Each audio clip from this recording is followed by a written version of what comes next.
জানেন কি healthy life কি? হেলদি লাইফ লিড করতে গেলে কি কি করা উচিত? নাম্বার 1, ঠিকঠাক পরিমাণে খাওয়া উচিত, অর্থাৎ প্রোটিন ভিটামিন সমৃদ্ধ খাবার খাওয়া উচিত।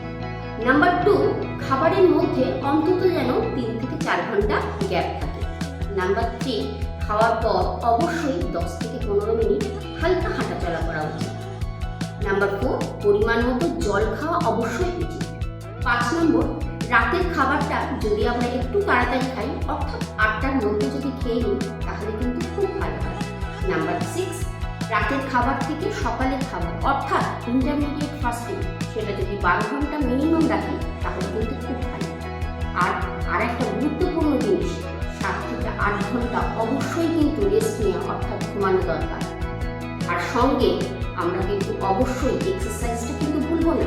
এক্সারসাইজ, হালকা এক্সারসাইজ, ব্যায়াম, যোগা, যে কোনো কিছু আপনারা করতে পারেন। আপনাদের যদি এটা ভালো লেগে থাকে, তাহলে বিষয়টি জানতে চ্যানেলটিকে সাবস্ক্রাইব করুন, লাইক করুন এবং কমেন্টে অবশ্যই আপনাদের প্রশ্ন রাখুন। Thank you.